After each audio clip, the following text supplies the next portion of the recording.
There's few cards in the history of Magic which can be called iconic cards. One of them, I strongly believe, is this card here. Doomsday is a spell that embodies absolute desperation, ruthless calculation, and the will to rewrite and control your fate in the battlefield. First printed in Weatherlight, with artwork by Adrian Smith. The card represents an all-or-nothing ritual, where you can pay to win, but paid with heavy sacrifice and having total faith on 5 cards. Doomsday is that brutal, yet simple, and terrifying. When cast, the player searches their library and graveyard for exactly 5 cards, exiles everything else, stacks those 5 cards on top of their library in any order, then loses half of their life, rounded up. This ability simply means that the caster annihilates their entire past strategy and future possibilities, trusting only in a perfectly curated sequence of 5 cards to win the game immediately or within a turn or 2. It seems some of the MTG veterans with macabre humor delightfully started calling the pile of cards the Doomsday Pile. Casting Doomsday, however, comes with a caveat, and that is, one mistake, one interruption, and the caster loses the game. Adrian Smith's artwork captures this philosophy visually. This was the artwork that really made me want to own a copy of this card. The scene is violent, chaotic, and drenched in burning orange and red tones. So how is this sacrifice depicted in the art? First, 5 distorted figures dominate the composition, wreathing in agony as they seem to be sucked into this sphere. Also, notice the figures form an inverted pentagram. The figures form a rough inverted pentagram or a pentagon, an occult symbol associated with forbidden rituals, inversion of natural order, and catastrophic magic. Second, 5 winged creatures seem to come out from the sphere. Notice these winged creatures now form a pentagram. There is now a new order created from the Great Sacrifice. The 5 winged creatures symbolize the 5 cards selected. All in all, the art shows that life is used up as a resource, sacrificed to force a new reality with the goals of having a specific outcome. That is to win your battle.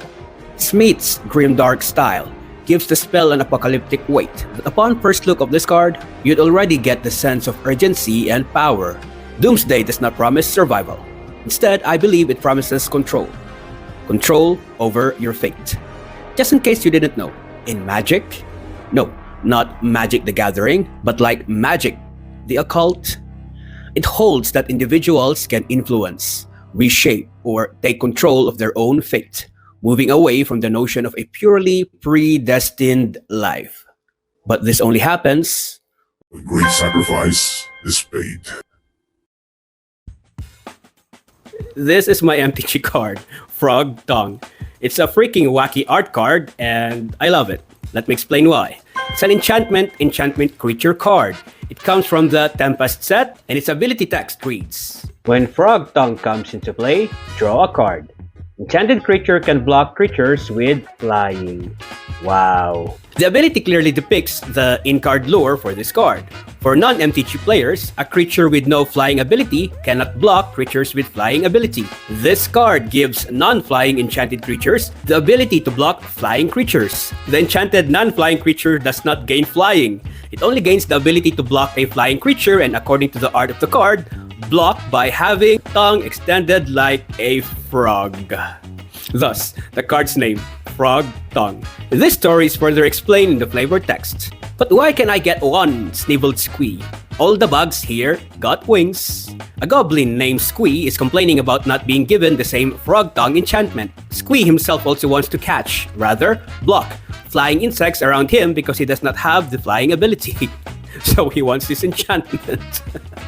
Okay, to be honest, I just wanted to tell the short story of this card because I just really wanted to talk about the work and the artist behind this card, Phil Foglio.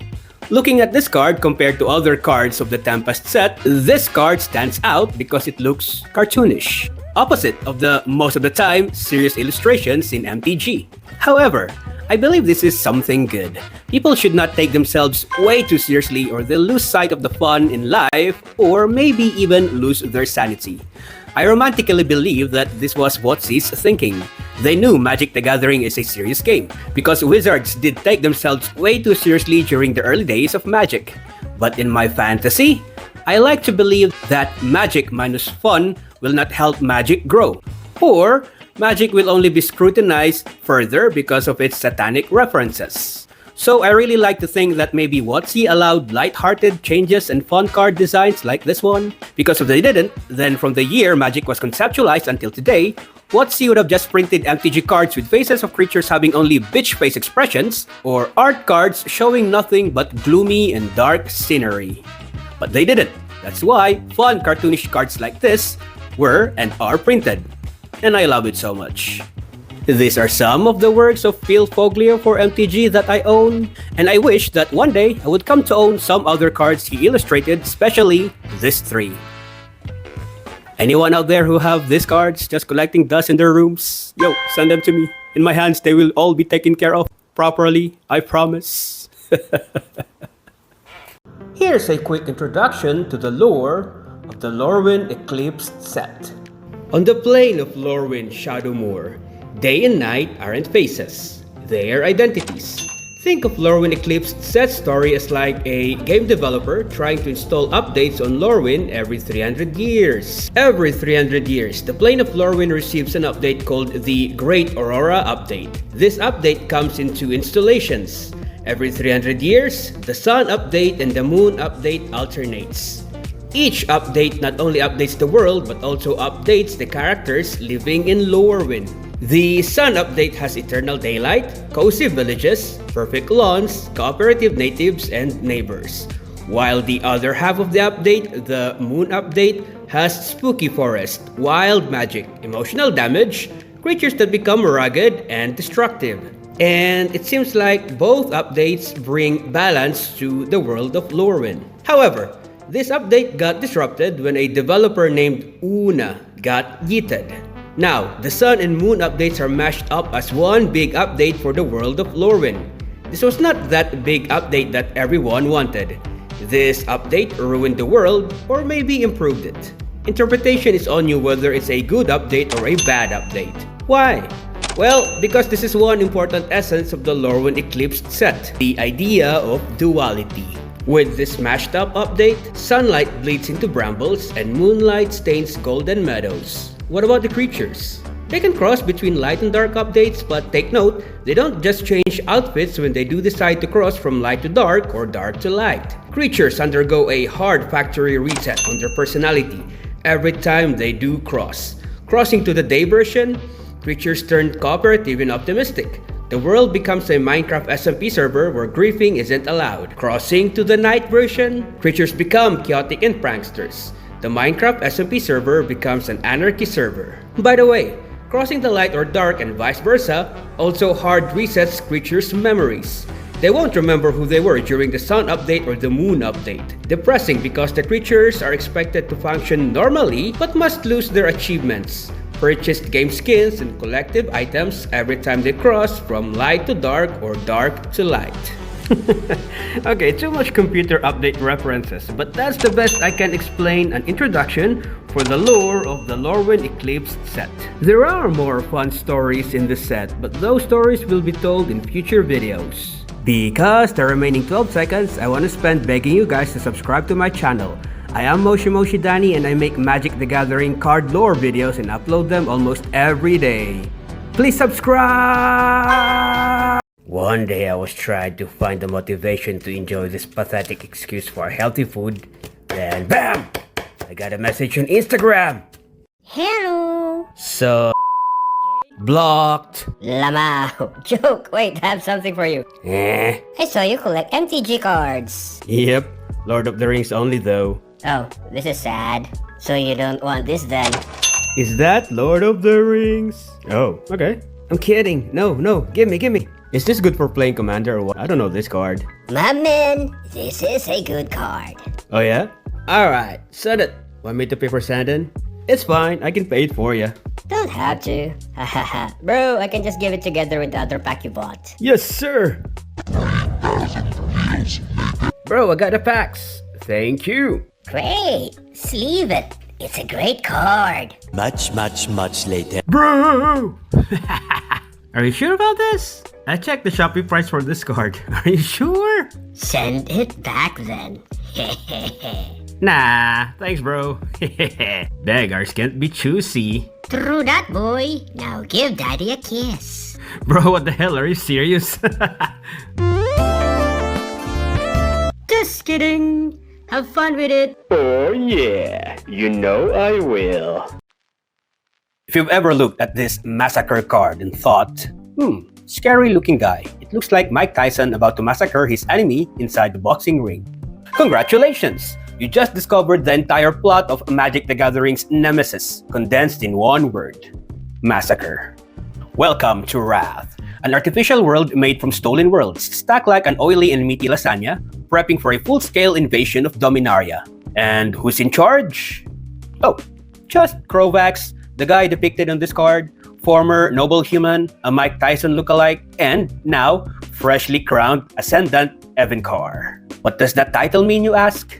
Well, Ascendant Evencar simply means he speedrun his villain arc. He didn't just overthrow the previous ruler, he deleted him, just like how Iron Mike deleted all his weakling opponents with his dynamite punches. Then, to secure his throne, Krovax turned to the classic management strategy known as the eliminate all opponents. The artwork by Pete Venters on this card captures this merciless Krovax perfectly. It's drawn with a chaotic expression.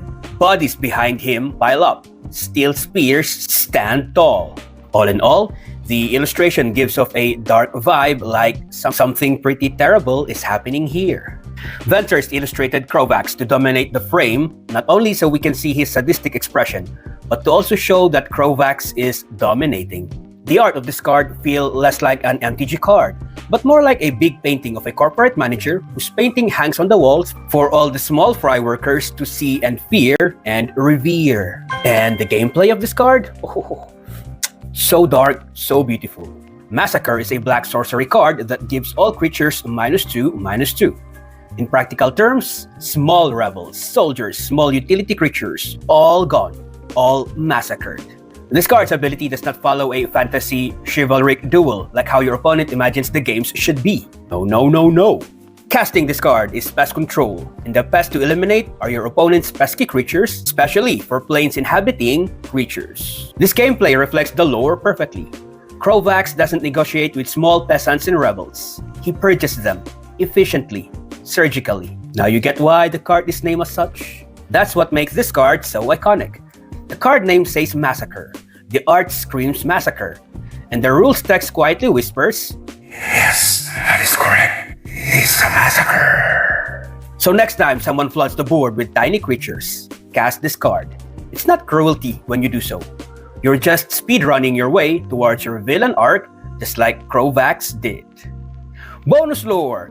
This card's set symbol is an axe. Guess whose axe is that? Krovax! If you've ever rage yeeted your best card into the graveyard and immediately regretted it, welcome to Salvage from Magic the Gathering's Portal 2nd Age. This unassuming common green sorcery card is basically Elvish customer service saying, "We're sorry your artifact was destroyed. It will be restored shortly." The flavor text declares, "What was taken shall be restored." A line attributed to Arathel, Elvish Queen, who I imagine runs a forest kingdom where nothing is ever truly lost, and many things will be found, nay, salvaged. Try asking Arathel to look for the missing X in your algebra problems. Pretty sure she can find it for you. Or try asking her to look for your X. Well, actually, ignore this second one. Your X is unsalvageable and should never ever be found.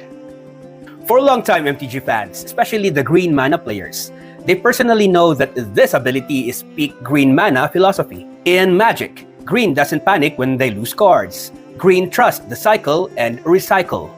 Oh, hi Red. What's that? You wanna blow up my stuff? Beep, beep, beep. Hello Arathel. I would like to file a reimbursement claim for my lost artifact. Oh, hi Blue. What's that? You wanna counter my spell? Beep, beep, beep. Oh, hello Arathel. I would like to file for a report about a card that went missing.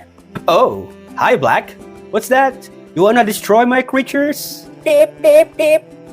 Oh, hello again, Arathel. My dog has gone missing. Please help! Oh, hi, White. Was that? What do you mean I copied your abilities? Green always had this salvaging ability. Come on, man. Get out of here. Mechanically, there's a limit to the powers of this salvage card. Salvage can only put a card from your graveyard on top of your library, not into your hand, not instantly. But this card's limitation is also part of the lore. The elves aren't really known for cheating death with their salvaging magic. They simply just have the ability to recycle cards that went to the graveyard. And The Art by Keith Parkinson sells this lore perfectly. In a lush forest, a dead elf is on the ground like a dead cockroach lying down on the ground, with her legs curled. Then, Arathel, this blessed elf, calmly picks up the dead elf's bow. No chaos, no firebolts, no rituals. Just serene, eco-friendly looting. Rather, salvaging of what could have been lost in a graveyard. And that's the lore for this card. In your MTG battles, if you are playing the right mana colors or right cards, nothing ever is truly lost. Just ask Arathel. Just a small heads up though, I heard Arathel's power is limited, that she cannot bring back your missing dad who went out to buy milk 15 years ago. In the industrial paranoia of Urza's legacy, Urza is deep in his save the multiverse from the directions paranoia. Urza forged metal armies, collected and weaponized artifacts, and ran magical R&D, like a prepper prepping for doomsday. But he still needed one more tool in his fight against the Phyrexians. That tool's name? Karn. Urza created Karn, initially viewing him merely as a tool needed for his experiments. Karn became an unwilling observer and performer of some experiments. Whether the experiments were good or bad, Karn did it for his master, like the good tool that he is. Okay, to be fair with Karn, he was actually created to enable Urza's time travel experiments. Since Urza is this smart artificer where everything is calculated and everything is optimized, Karn should also have inherited these characteristics from his adopted dad/creator. Right? This card says otherwise. Looking at the art of the card, it seems Karn forgot to check his maths and failed an experiment. And the result of this? Kaboom! Miscalculation is that moment when Karn's experiment went bust. The art of the card is by Jeff Lobenstein, humorously depicting what happens when you rush madly into something with no precautions or reasonable calculations. Explosions, deadpan expressions, and 80s-inspired hairdos. The card shows the silver golem, Karn, caught mid-cast a failed experiment, as glowing blue liquid splatters from a broken glass container, and thick white steam spirals violently from the table disaster. The supposedly magical event turned into a not-so-elegant experiment that if Gordon Ramsay would see this, he'd slam 2 loaves of bread on each of Karn's ears and yell at him, "Are you fucking dumb?" Meanwhile, these 2 men here aren't sure whether they should be concerned of radioactive slime instantly killing them, or concerned about the creation of magical atrazine that will turn them into gay frogs. Karn's expression to all of this? Whoops. The card's ability reflects the lore well. This is basically a counterspell card. There are 2 possible actions you can choose from here. If you choose one action and the opponent gains an advantage from your decision, then it's a miscalculation on your part. This card's lore is less about the mana tax, but more on which ability to choose for your greater advantage in game. MTG battles are defined by massive constructs and world-shaking plans. I meant table-shaking plans. And victory can hinge on one single correct decision. And if the choice you made was proven to be wrong, that, instead of countering, you actually cycled, or instead of cycling, you actually countered? Well, my friend, miscalculation already shows you your future when your bad decision cost you your game. Either this or that. And that's the short story for this card. If you enjoyed this short lore video, do consider subscribing to my channel and click that like button. Your support is a great inspiration for me to make more videos like this. In Magic the Gathering, few cards capture pure emotional damage like Seething Anger from the Stronghold set. The hero depicted on this card, a Minotaur named Tangarth, was captured and trapped inside a nightmare fortress run by the evil guy named Volrath. A little about Volrath. Volrath is known to have mastered the ability to shape flesh and bone with sinister artistry. Basically, he can do anything he wants on a living body. And so, Volrath performed his cruel experimentations on Tangarth, with the aim of turning Tangarth into this monstrous minion. Tangarth was tortured, twisted, and absolutely pushed past his limit. Volrath's cruel experiments changed Tangarth physically, which explains why, on this card, he doesn't look like a traditional Minotaur anymore. Instead, he looks like what happens if a Minotaur, a dragon, and a merfolk had a baby. Luckily for this Minotaur, before he could be turned into a mindless killing puppet 100%, his friends came to the rescue. Tangarth was freed. Tangarth was enraged of what was done to him. His anger reached the same level of a tilted gamer that's about to smash his keyboard on his computer. This torture was not a mildly annoyance for Tangarth. For the Minotaur, this was a You assholes made me suffer, and now somebody's gonna suffer. kind of thing. And this card represents that exact moment of anger when Tangarth stops being a quiet victim and starts taking action against his captors. The lore is perfectly represented in the game through this card's ability. Basically, anger equals extra heavier punch via a +3/+0 on a target creature. But here's the funny part. You can pay a little extra and the spell comes back to your hand for more angry punches and sword swings. The anger doesn't really disappear. The spell that encourages you to be angry and hit hard circles back to your hand. Just like Tangarth on this card, who isn't calming down after one swing. Oh no, no, no. After this cruel torture and mutilation, he's gonna want to smash some more heads again and again, and maybe some more. The artwork also shows us that exact angry moment when this warrior is running towards his jailers and screaming mid-attack. Muscles tense, weapon raised. Now, if you are Tangarth's jailer, I want you to look close at his face, into his eyes. Is this something you want to try to stop? I bet not. Public service announcement, something we can learn from his lore. Real-life seething anger works the same way. It's not loud at first, it simmers, it builds. You tell yourself, I'm over it. And then you're suddenly an emotionally charged +3 creature running towards your aggressors like a rampaging minotaur. Careful with your anger.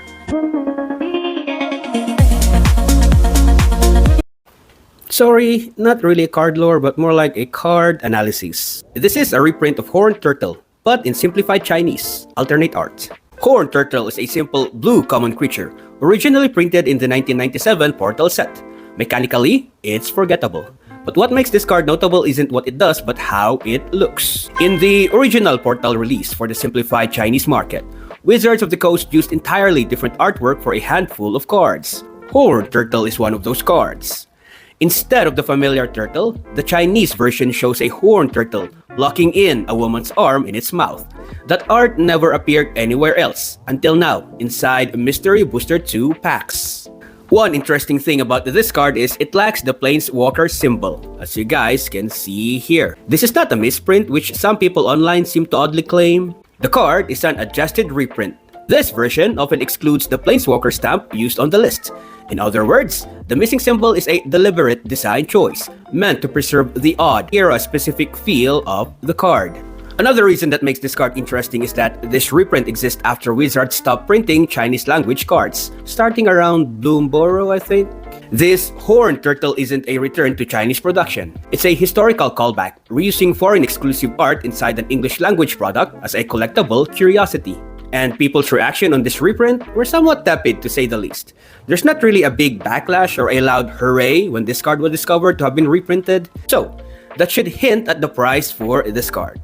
It's not really a sought-after card by the general MTG population collector. This is not to say that this card is not wanted by some. What makes this card valuable then? Not power, not playability, not the rarity of this card as an item. I think what gives this card value is its context. It's a foreign exclusive art, and with adjusted reprint status, it has a missing Planeswalker stamp. And of course, it plays on pure nostalgia. And I think the value is driven mostly by novelty, art history, and niche collector demand, especially among Chinese MTG communities. Price-wise, it's modest. Most copies sell around 30-50 cents, with occasionally higher international listings around $3.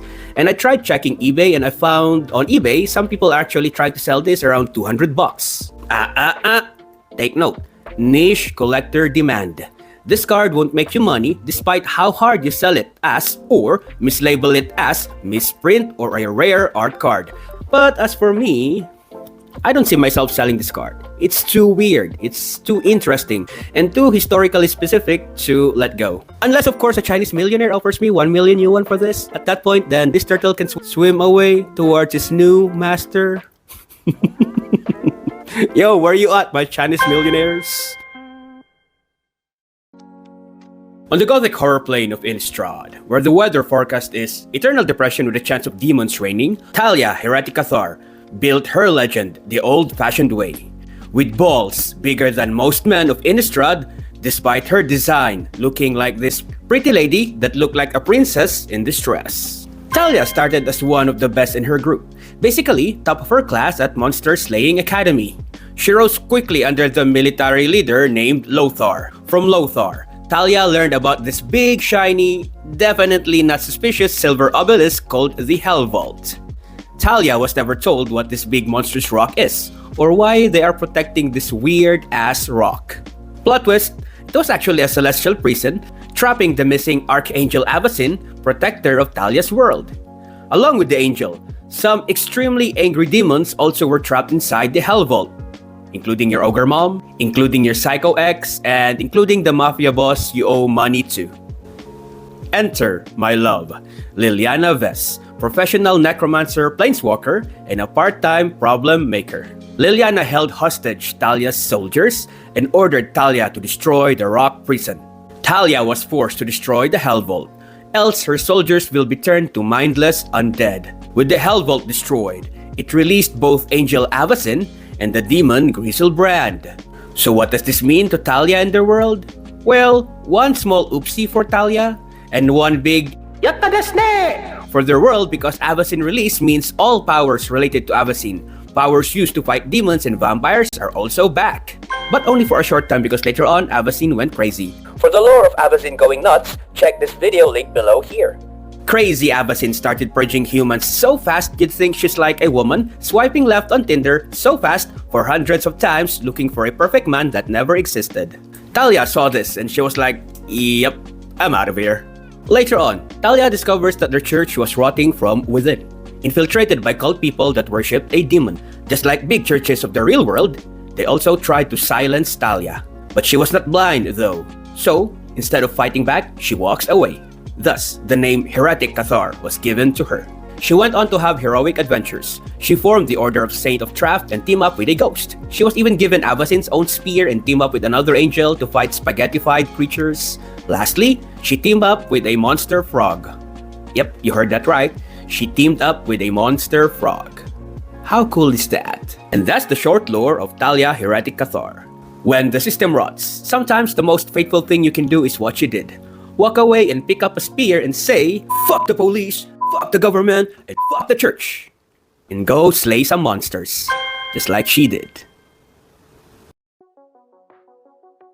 This is my MTG card, Dreams of Steel and Oil, from the Brothers War set. This isn't merely a discard spell. It's a mental x-ray of this guy named Mishra. At the precise moment he begins making truly catastrophic life choices that will ruin himself and his world. Similar to when a man decides to ruin his life and end his freedom with marriage. The card's ability reflects the lore. This card forces your opponent to reveal their hand and exile an artifact or creature from both their hand and their graveyard. This ability actually reflects what Phyrexia wants you to do. Let go of yourself when alive, and to also let go of yourself when you're dead. As how to let go of yourself when you're dead, I don't know. I don't have any experience with dying. For now. Anyway, after letting go of yourself, you then let the Phyrexians do their oily metallic magic on you to evolve you into something new and control you as one of their fighting monsters. Just like a Pokemon, you now have evolved into something new and shiny, and now you fight for your master. This is what happened to Mishra. The surgical extraction described by this card mirrors Mishra's direction towards Phyrexia's oily embrace. Mishra as a creature loses bits of his flesh and his mind, replaced with polished steel and a troubling amount of oil that if he were a real person, Uncle Sam would surely have a hard-on on him and invade him. Mishra's artifacts also starts to lose its humanistic origin and becomes Phyrexian. In the lore of the Brothers' War, Mishra is separated from his brother Urza. Their argument will need a longer video to explain, but here's a short gist. Both men are never emotionally stable men to begin with. Thus, they started a war against each other. Unfortunately, Mishra is the weaker brother that gets bullied. Because of this, he easily falls for Phyrexia's false promise of power. A Phyrexian demon named Gix started working his tongue into Mishra. Gix's slimy tongue worked hard, worked overtime, just to pleasure Mishra, feeding into his fantasy. The real goal, though, was to psychologically corrupt Mishra. Wow, Gix had a strong tongue play. Soon, Mishra started dreaming of metal worlds and started blabbering of metallic and oily skins. This scared his sand-dwelling followers, who thought Mishra was turning into a deranged middle-aged guy who still thinks he is a popular rock star. Finally, Mishra was turned into a mechanical guy, just like a Terminator, but like Terminator from Temu. Not satisfied, Mishra even merges with a dragon engine, just to get back at his brother. Ursa saw this and said, The fuck is this? This is the ugliest collage I have ever seen.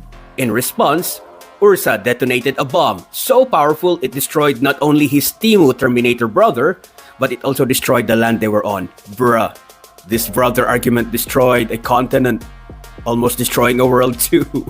See, I told you, both brothers are unstable. And that's the story for this card. Gabi!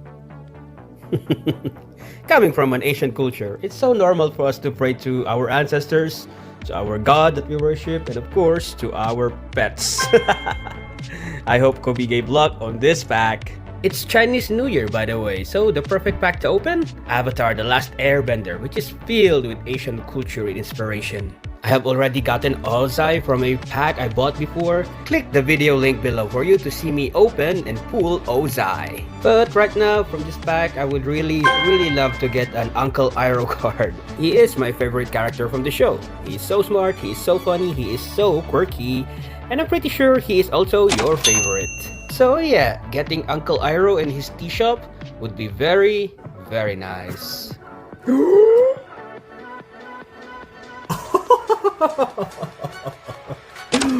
It's Basing Sage, bro. Look at that number. Wow, I didn't expect this. Happy New Year, I guess, for me.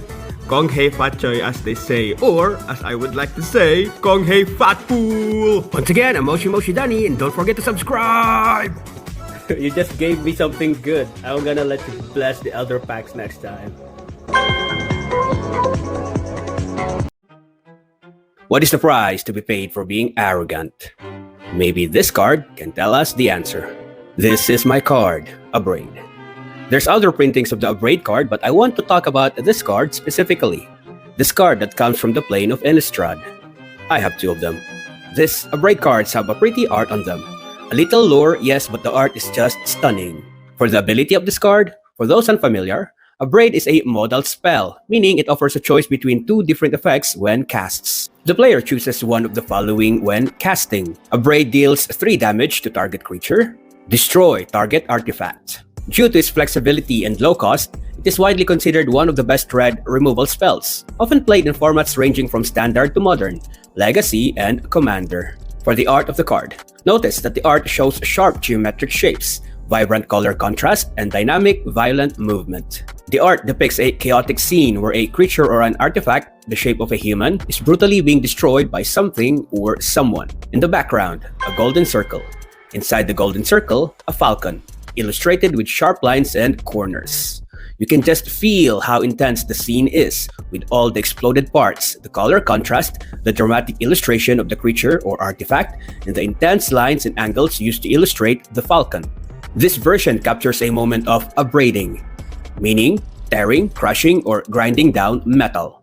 For this version, illustrated by Valera Lutfulina, depicts almost the same idea in figures. The falcon is a major part of both art, if you guys noticed. This actually represents the Falkenrath of Innistrad.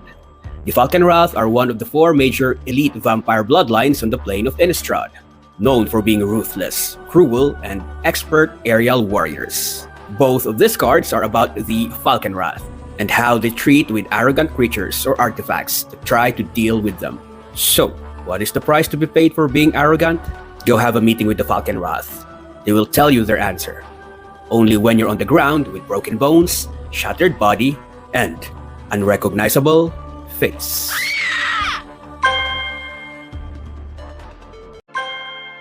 Sure, Innistrad is a horror plane and the spirits haunt.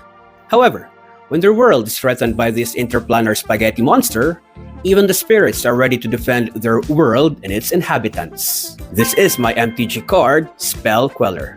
What I like about this card is almost the same appreciation I have for my Geistlight Snare. Go watch this video, lore. I already made a couple of videos about Innistrad, guys. This card is more than just an effective tempo play once cast. Spell Queller is a perfect combination of card art, card ability, and card lore. For the art, it is illustrated by Adam Paquette, and it shows a Geist capturing what looks like a stream of purplish energy. That purplish energy are the spells caught during mid-casting. This ghost is capturing these spells and sealing it inside its lantern. And for the lore of this card, I have to preface it by reintroducing Emrakul. On the gothic horror plane of Innistrad, reality is crumbling. The Eldrazi titan Emrakul is corrupting the land, twisting angels, spirits, and protectors into something unrecognizable and unwanted. Many tried to fight back: vampires, werewolves, humans, elements, and, believe it or not, spirits too. Spell Queller is one of those spirits that wanted to defend their world. This Geist and other spirits represent one of the last lines of defense. A ghostly guardian, generated to guard against this grim and gargantuan gorging by a grotesque goddess. Bro, there's a lot of G's. Despite not having enough power to stop this powerful titan, the spirit's small contribution of holding back spells is large enough in the bigger picture of the battle against Emrakul. This lore is reflected in the game. When Spell Queller enters the battlefield, it exiles a spell with mana value 4 or less, stopping it before it can resolve. Not permanently, of course, but just long enough for Spell Queller's owner to gain the upper hand. That temporary nature is crucial. If Spell Queller leaves the battlefield, the imprisoned spell is released, and its owner may cast it for free.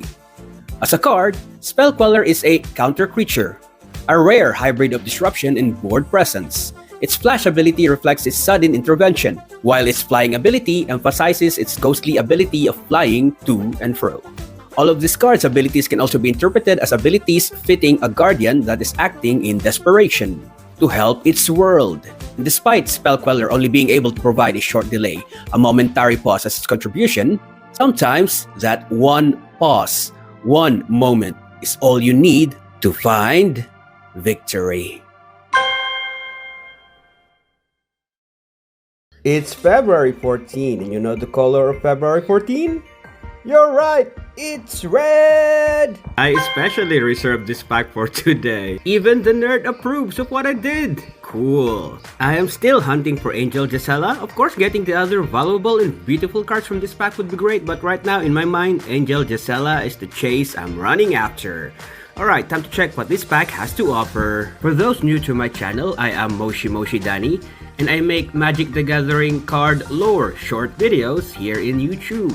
I do share them Mondays to Fridays, and every Saturday as much as possible I will try to open MTG packs. I also upload Magic the Gathering long form content. The long form part content of my channel is all about trying to understand Magic the Gathering through the perspective of philosophy, sociology, history, and other branches of knowledge. Wait, what? Bro. There's something good. Is it Edgar Markov poster?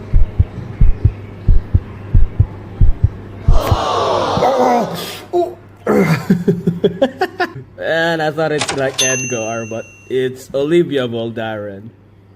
This foil, yeah, it's pretty. Oh yeah, let's go.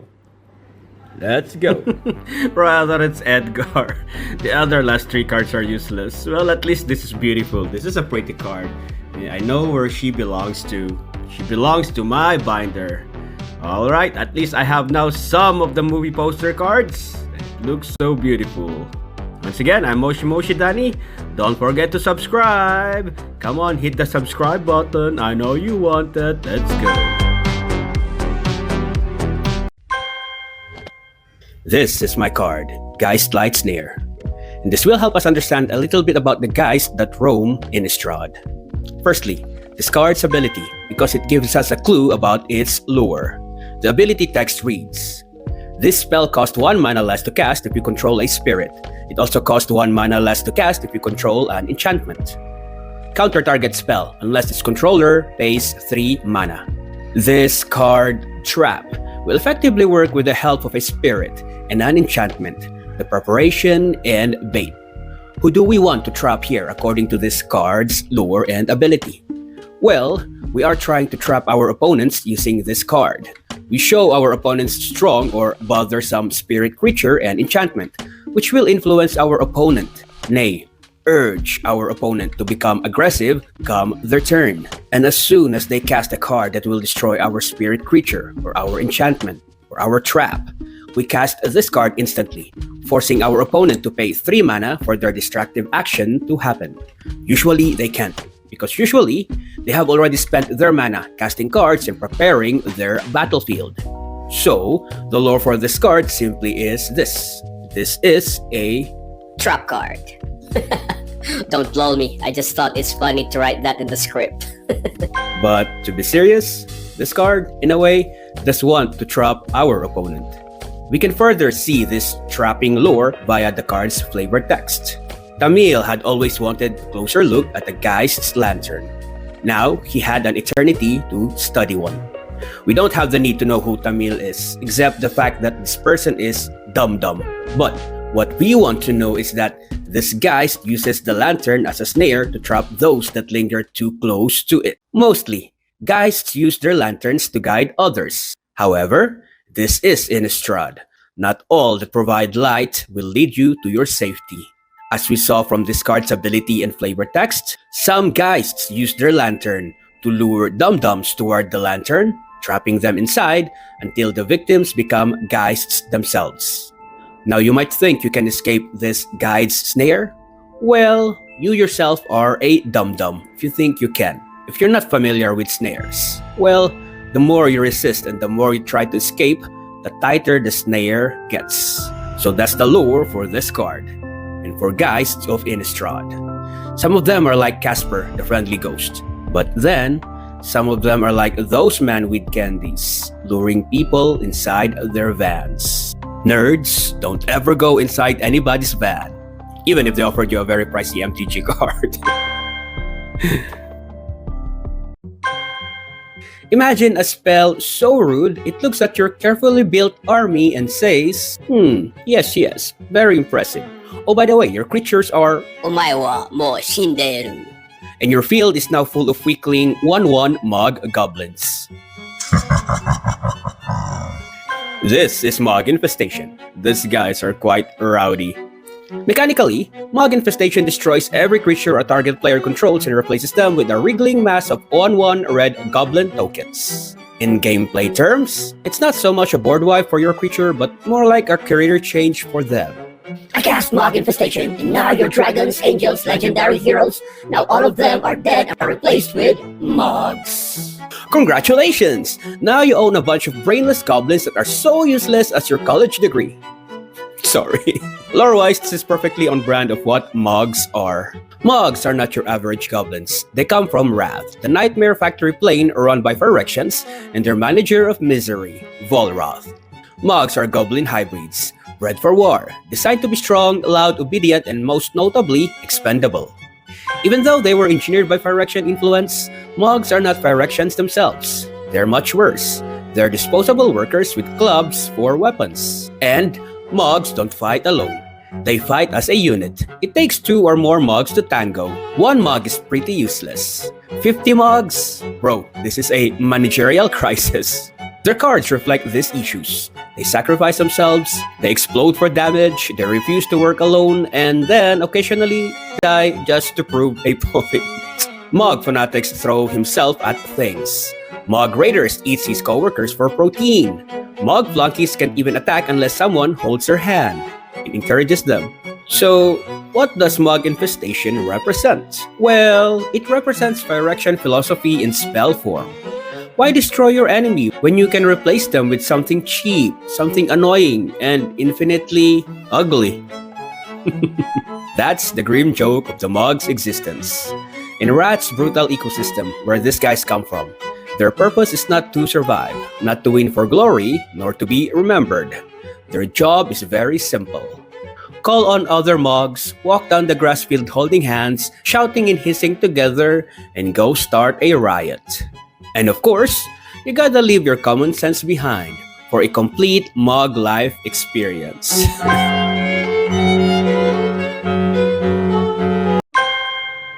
This is my MTG card, Breath Stealer. It's a black card costing 2 generic manas and 1 black mana to cast. It's a summon Night Stalker card type. It comes from the Mirage set. The lore for this card can be understood deeper with the help of these 2 other cards, Urborg Panther and Feral Shadow. Its flavor text reads, "As a child, I slept with a cloth over my face to hide from the spirits that might pull the air from my lungs. Mosi, Femeref Weaver." This flavor text reads similarly to the folklore stories told to frighten kids, but this text actually hints at how breath stealers operate. The breath stealers are one of the most unsettling creatures in Magic the Gathering lore. They are an ancient cult of fanatical religious assassins and night stalkers from Urborg that can kill people while they are asleep, neither fully alive nor truly dead. Breath stealers are ancient assassins who kill with flawless precision in complete silence, while their victims are happily running around in their lucid never ever land inside their mind, in their dreams. To outsiders, breath stealers are dismissed as bedtime stories meant to frighten children into obedience. On Urborg, however, those stories are not as surreal as dreams. Breath stealers wield minor but deadly magic, including the ability to command shadowed creatures, making them perfect hunters and infiltrators. The breath stealers chase after immortality through theft of breath, of life, and identity. When the cult abducts a victim, frequently a child, the transformation is deliberate and merciless. Breath is ripped from the lungs and conscious mind burns away, and the body awakens to darkness, rising to become a breath stealer. But don't misunderstand breath stealers. Assassination is not their highest calling. Breath stealers exist for a single dreadful purpose. Together with Urborg Panther and Feral Shadow, Breath Stealer can be sacrificed to unleash a greater horror. This is the greatest honor for this cult, a self-sacrifice that summons the spirit of the night, a legendary demon, part panther and part pure nightmare. This nightmare's terror is well known, for when it was unleashed, it killed a nation's governing leaders, something that all Dominarians are quite familiar with. Maybe that is why Breath Stealers survive as bedtime stories, not really to scare children to sleep, but to warn them while they are awake of what awaits in the dark, of what they could become if taken, and of the demons they might help unleash if they return as something no longer human. Something like a Breath Stealer. Dang, look at this card. That's so cool. You know what else is cool? Mystery booster packs. I was invited to sing tonight, but before I sing tonight, I wanna open some mystery booster packs, cause today is a special day. Sure, I'm going back to my original format of making fun of cards. Here we go. Bro, this high five will never happen. A ghost between a human. Tezzeret hiding cause it's on that list. This guy's on the list too. Well, at least Mike Tyson is not on the list. Okay, I'm talking about the list from Magic the Gathering, not some other the list that you guys are thinking about. That's why this guy is happy he's not on that list. Avatar wannabe. Meh. Ooh, Dark Ritual. Wow, this is nice. Alright. That was a good pull. The armor you use when you have an argument with your wife. That's your wife? Blue herons have a neck measurement around 2.5 feet. I myself cannot see the creature. It's too dark. Technology! It's Satan's fart. It's a decup orc shaman. I'm kidding. It's a sliver claiming to be natty, but obviously he's on to something. What my shower looks like if I turn off the lights. And for the rare... Bro, it's trash! And this is trash! Bro. It's not foil. I already got the foil of this. I already got the foil version. Bro. Yeah, now we're talking. My second pack of negation. Burning candle doesn't mean you burn your hand, dum-dum. Here comes the circumciser. More like merfolk of the sushi. Seaweed of the sushi. Your aunt? Yeah, this is actually a nice card. Hey, it's Weird Al. Lol, it's me. This is my cat early in the morning, tail on my face. Salem Gar, more like Salem Trash Rare. Nice hat, Aladdin, my boy. Show and tell. Oh, It's not foil, but it's my first time pulling this card. From the 3 packs of Mystery Booster, these are the 3 beautiful cards. But for this, I have an idea.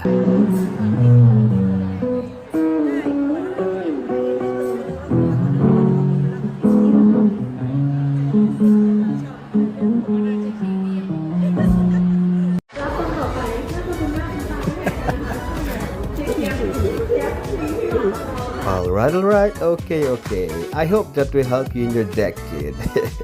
I am Moshi Danny, and if you guys enjoyed watching this video, don't forget to subscribe, yo!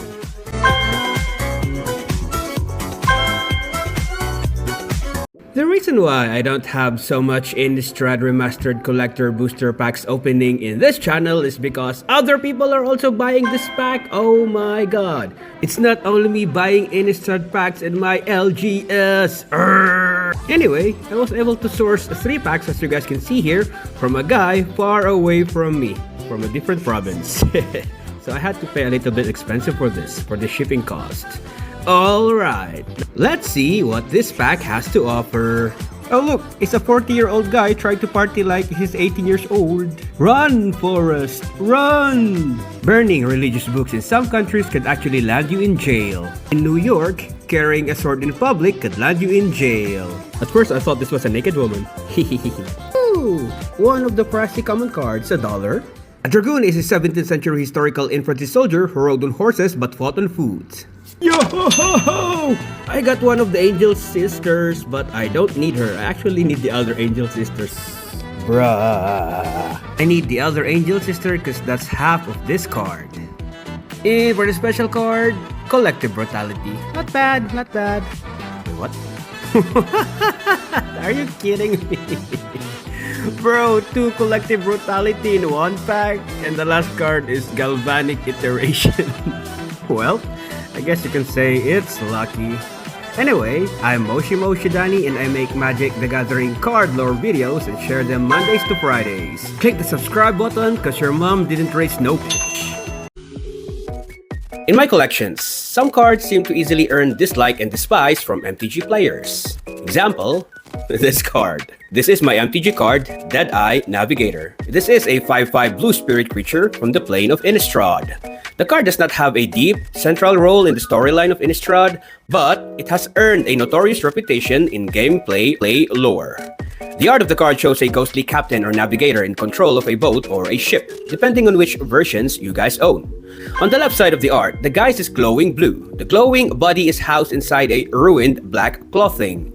Chains also run around this Deadeye's body, typical of Innistrad vengeful ghost. These chains tie this guise to their intense emotions, which is tied to its bad experiences when it was still alive. Usually the experiences come with intense emotions that are uber negative. This is the reason why these guys have chains. The chains actually represent their anger, their sadness, their hatred, and vengeance retained from their previous life. What's notable about this guy's fright is that it goes beyond the fictional plane of Innistrad. Its dreadful lore spills into the real-world battlefield, the game you are playing, scaring players that know about this card's abilities and possible broken combos. How so? Well, Deadeye Navigator is widely hated, maybe even more in Commander formats, for its ability to easily generate infinite mana with a proper card combo. Good combos with ETB abilities, and of course, loops. Think of Peregrine Drake working with this card. Bruh. And while being an indispensable part of loops, Deadeye can annoyingly protect itself or other creatures. This cheap, repeatable flicker ability, Soulbound, turns many creatures into game-winning threats. If you don't believe me, let's check some of the comments about this card from Reddit. He's a powerful card that demands a response. Much like your general, once he hits the table, he will start doing stuff. I think the real issue behind Deadeye is he is hard to get rid of because he can blink himself on top of being a synergy engine with almost anything. Ban it! It brings nothing positive, fun, or interesting to the format. If my choice is between Deadeye Navigator being banned and continuing to see creatures with splashy ETB triggers banned, I'd vote for Deadeye Navigator to get banned. There you go. Deadeye Navigator. Not so much a deep Innistrad lore, but rather a lore that flickers from fictional world to the real world, bringing terror to both the people of Innistrad and to the people in your playgroup and pod. Wait. Before you guys swipe away, MTG OGs and fundamentalists, hear me out. I know you don't like Universes Beyond. Trust me, this story I'm about to tell you guys is worth your time. Zuko and Mai's love story in Avatar The Last Airbender is not loud, not even overly romanticized like any other cartoon or anime love story out there. Their love story is quiet, restrained, and often awkward, because it is built around waiting and emotional honesty despite them on the side of the fiery, hot-tempered Fire Nation. Zuko was exiled as a young man. Over time, because of this rejection, his anger grew. From his exile, his life was defined by pursuit, chasing the Avatar, and during that time, nobody even knew if the Avatar ever existed. For all we know, Zuko could have ended up chasing a ghost, but he still went through this obsessive pursuit, trying to locate where the Avatar is. A card about fixation so strong that Zuko leaves everything else behind, sacrificing his young life to look for clues about the Avatar's whereabouts. An obsessive pursuit so fixated, it didn't even matter to him if he'd lost everything permanent in his life, even the one he loves. That would include Mai. Zuko walks away not because he doesn't love her, but because he doesn't yet know how to love without the shame forced upon him. Mai, by contrast, she waits. She doesn't even chase, even though we know she can actually chase and find Zuko. But Mai, scornful striker, she stands still and firm. She remains sharp despite the heartbreak, and she's well emotionally guarded despite her lover being so far away from her. Her love is not a loud devotion, it is endurance, rooted in honesty and belief that Zuko will come back. Her waiting is not her being weak. It is the ultimate show of who is in control. That she is in control of what she felt, of what she can do about this bad situation, rather sad situation that Zuko gave her. The proof for this romance was seen not during the calm or safety, but during fear. When Mai defied Azula who was in pursuit of Zuko, she does so knowing the cost, that she could actually die for Zuko. She chooses her love over survival, and she was rewarded because of this. Zuko, who knows only hatred, remembered how to love because someone actually loves him, without demanding him to find himself very fast. From their story, we can derive one truth. Love does not require perfection, only sincerity. That is Zuko and Mai's love story. Not a perfect love story, but it does reflect a love story that is real. Aren't this the same things we search in love? Told you I didn't waste your time. Now subscribe. This is my MTG card, Stitcher Supplier. The premise is this: on the plane of Innistrad, nothing ever goes to waste. From resources to territory, from trauma to vengeance, and from living to even dead bodies, all these somehow find ways to be used up on the plane of Innistrad, to be used up as resources. Case in point, Stitcher Supplier. This is a small card with deeply unsettling implications. Zombies in Innistrad are not all raised the same way. Raised meaning reanimated by using dark magic or magical science dark magic. Some necromancers called ghoul callers reanimate entire corpses. This is how the traditional undead we know of in Innistrad are raised. But the Ska Baron do something far more disturbing and scientific. Ska Baron don't raise the dead. They build them. Through necroalchemy and grim science, characters like Stitcher Geralt sew together parts from multiple bodies to create towering stitched abominations known as scabs. Check this guy out. And this one too. Bruh. They all were raised with the technical know-how of a professional tailor and a devoted necromancer combined as one. This is where Stitcher Supplier comes in. They supply the Ska Baron's desires, body parts. The supplier isn't a creator. They are logistics, a provider, possibly even a grave robber, a butcher of the dead. Their role is very simple. Make sure no usable part goes to waste, just like what it says in the flavor text of this card. No part goes to waste. Every corpse is an inventory. Every body part has value. I wonder how much this teacher prices the genitals of men and women. Nothing, just asking for a friend. Mechanically, the card mills when it enters the battlefield and when it dies. The ability represents exactly the lore of this card. Milling cards represents fresh materials arriving at the lab, i.e. the graveyard, as soon as the supplier arrives. And as soon as it leaves the battlefield, the supplier once again supplies new cards or new body parts to the lab through milling. And if I may be allowed to reach down the bottom of the barrel coffin, the stitcher itself becomes a recyclable part by being part of the graveyard when it dies. Nothing really ever goes to waste, huh? Not even the body parts of the supplier itself. The artwork reinforces this grim activity and economy. What all this tells us is that in Innistrad, even death has a supply chain. And that Somewhere out there on the plane of Innistrad, there's a possibility of a scab, an undead, running around with a gigantic map.